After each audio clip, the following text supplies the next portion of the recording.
તાત્કાલિક બનાવની ગંભીરતાને ધ્યાને રાખીને 4 વર્ષની બાળકીના અપહરણનો કેસ છે ધ્યાને રાખીને અમરોલી પોલીસ સ્ટેશનની ટીમ સાથે સાથે એમના ડીસીપી ઝોન 5 એમની એલસીબીની ટીમ અને સુરત શહેર ક્રાઇમ બ્રાન્ચ આ બાળકીને શોધી કાઢવા માટે અલગ અલગ ટીમો બનાવેલી હતી।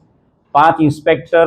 9 સબ ઇન્સ્પેક્ટર અને 110 પોલીસ એમ કુલ મળીને આ બધા અધિકારીઓની કુલ 10 જેટલી ટીમો સમગ્ર સુરત શહેર વિસ્તારમાં આ બાળકીને શોધવા માટે કાર્યરત થઈ હતી। એક સીસીટીવી કેમેરાઝના આધારે એક નાની હકીકત એવી મળી હતી કે આ જે વ્યક્તિ છે એ વ્યક્તિ અન્ય 2 બાળકો સાથે આ નાની 4 વર્ષની દીકરી ત્રીજી દીકરી છે એની હાથમાં 3 બાળકો હતા, અન્ય 2 બાળકો સાથે 4 વર્ષની દીકરીને લઈને સાયણ તરફ ટ્રેનમાં જતો દેખાયેલો હતો અને સાયણ પહોંચ્યા બાદ આ વ્યક્તિની કોઈ બીજી હકીકત મળતી નહોતી। એટલે તાત્કાલિક સુરત શહેરની ક્રાઇમ બ્રાન્ચની અલગ અલગ ટીમો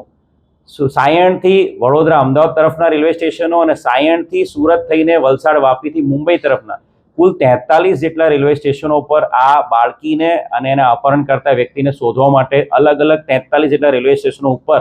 સીસીટીવી કેમેરાસ ચેક કરવામાં આવ્યા હતા। સોશિયલ મીડિયા ઉપર આ બાળકી છે એની હકીકત